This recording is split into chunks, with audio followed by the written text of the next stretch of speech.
بسم اللہ الرحمن الرحیم نحمدہ ونصلی علی رسولہ الکریم۔ جیسا کہ آپ حضرات کو معلوم ہے، آج 9 ذی الحج اور عرفہ کا دن ہے۔ 9 ذی الحج کا دن اس اعتبار سے بھی نہایت مبارک ہے کہ اس میں حج کا سب سے بڑا رکن وقوف عرفہ ادا ہوتا ہے، اور اس دن بے شمار لوگوں کی اللہ تعالیٰ بخشش اور مغفرت فرماتے ہیں، اور جیسے اللہ کے نبی نے خود فرما دیا کہ اس دن سے بہتر اور افضل دن کوئی اور دن نہیں ہے۔ تو اس دن حاجی لوگ تو وقوف عرفہ کرتے ہیں، وہاں دعائیں مانگتے ہیں، اللہ ان کے گناہوں کو معاف فرماتے ہیں،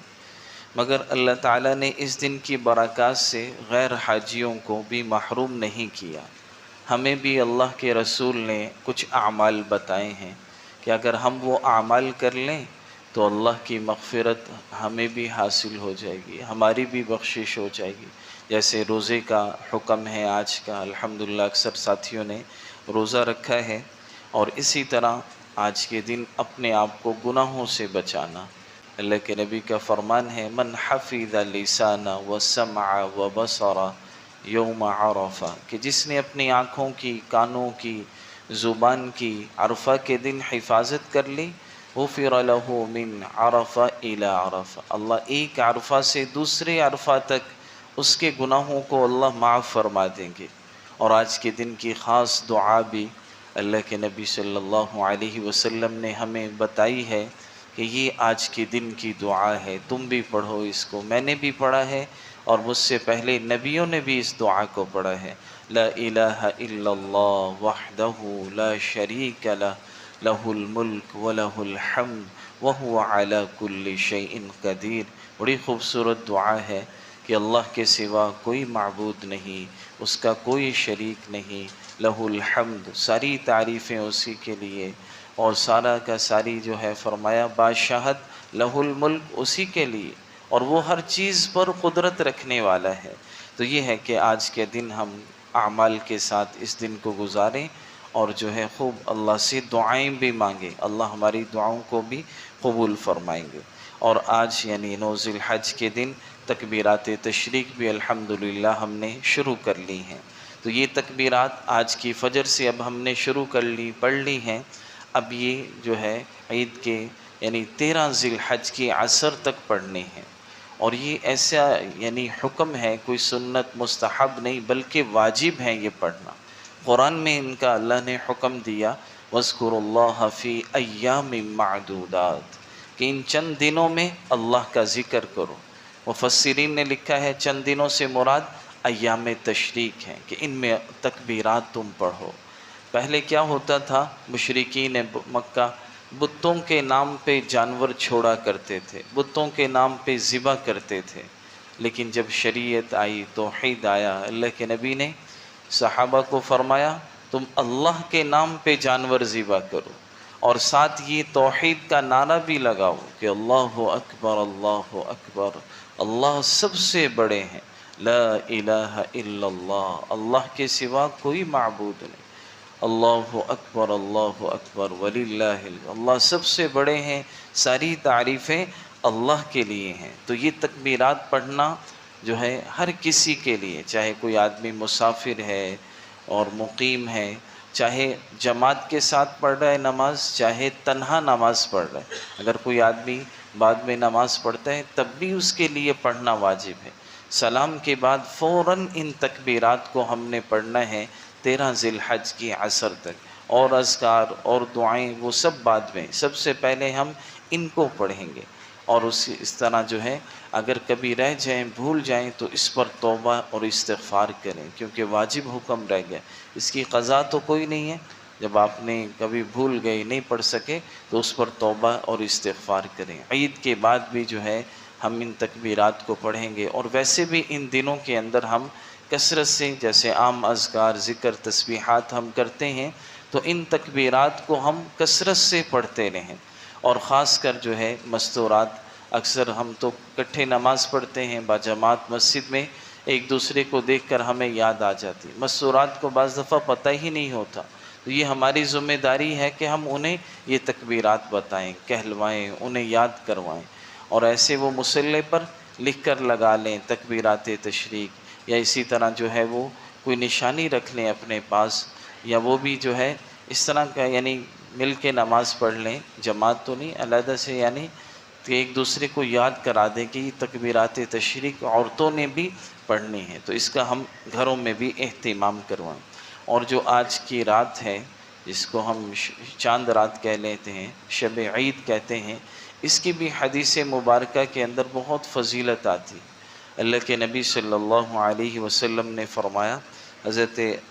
ابو امامہ فرماتے ہیں کہ آپ نے فرمایا، من قام لیلۃ العیدین، کہ جس شخص نے دونوں عیدوں کی راتیں، دو عیدوں کی راتوں میں سے کسی ایک میں بھی قیام کیا یا دونوں میں قیام کیا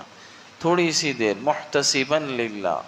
اور ثواب کی نیت سے کیا، اللہ کی رضا کے لیے کیا، فرمایا لم یمت قلبہ یوم تموت القلوب،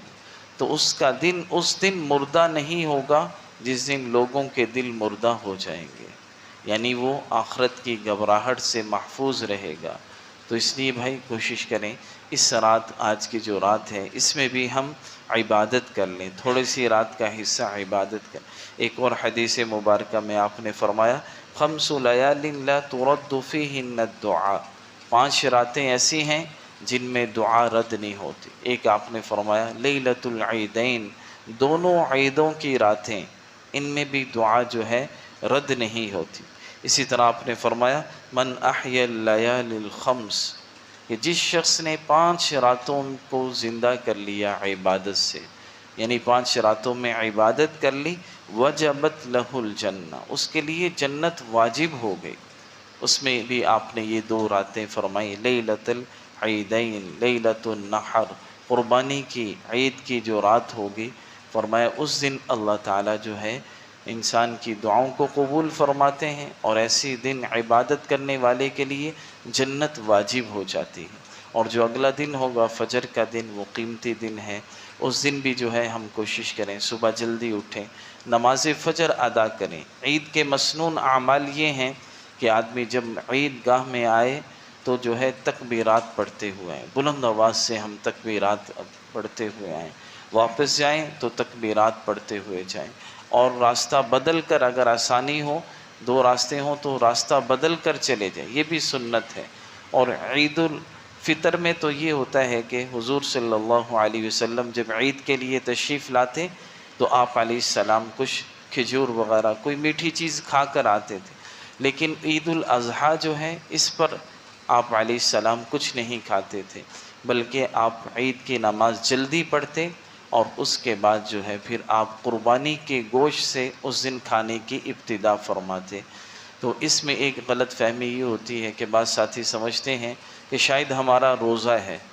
جب ہم قربانی کریں گے تو پھر اپنے روزے کی جو ہے وہ افطار کریں گے، ایسی بات نہیں ہے۔ عید کے دن روزہ رکھنا حرام ہے، اللہ کے نبی نے فرمایا یہ تو کھانے پینے کے دن ہیں، کھانے پینے اور جمع کے دن ہے، یہ جو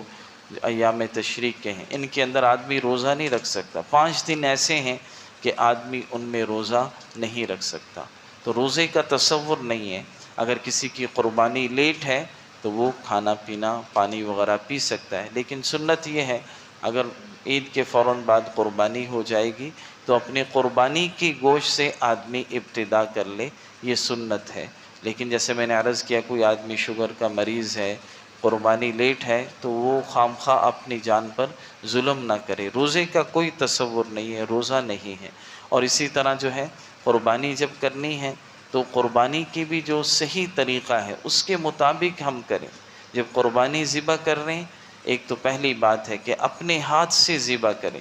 کسی بھی مشرک آدمی سے کبھی بھی ایسا نہ ہو کہ کوئی قصائی، آپ پتہ نہیں کیا اس کا عقیدہ ہے، آپ کو پتہ ہی نہیں، آپ اس کو چھری پکڑا دیں۔ کسی بھی مشرک آدمی سے اپنا جانور ذبح نہیں کرانا۔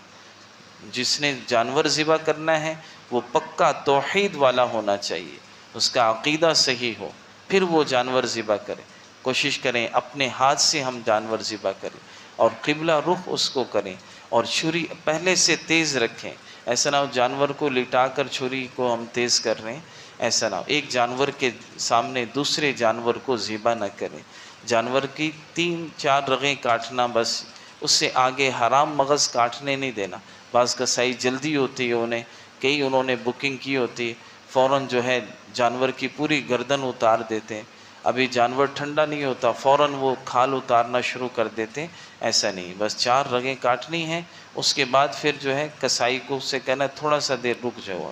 اب جانور کو ٹھنڈا ہونے دیں۔ جب ٹھنڈا ہو جائے اس کے بعد پھر اس کے کھال اتاریں، پھر جو ہے وہ آگے جو ہے نا گوشت بنائے، اتنا جلدی نہ کریں۔ اور گوشت میں یہ ہے کہ 3 حصے کر لیے جائیں، ایک حصہ اپنے گھر کے لیے، اور ایک حصہ جو ہے اپنے رشتہ داروں کے لیے، اور ایک حصہ غریب غربا جو قربانی نہیں کر رہے ان کے اندر بھی، ان کو بھی ہم گوشت پہنچائیں۔ ایسا ہماری نیت گوشت کھانے کی نہ ہو، بلکہ نیت قربانی سے اللہ کی رضا مقصود ہو کہ یا اللہ ہم یہ تیری رضا کے لیے کر رہے ہیں۔ جب ہم اللہ کی رضا کے لیے کر رہے ہیں تو کوشش یہ ہو ہماری جو لوگ قربانی نہیں کر رہے ان کو یاد رکھیں، اور ان کے گھر تک خود ہم جو ہے اہتمام کے ساتھ گوشت پہنچائیں۔ اللہ تعالی ہم سب کو عمل کی توفیق نصیب فرمائے۔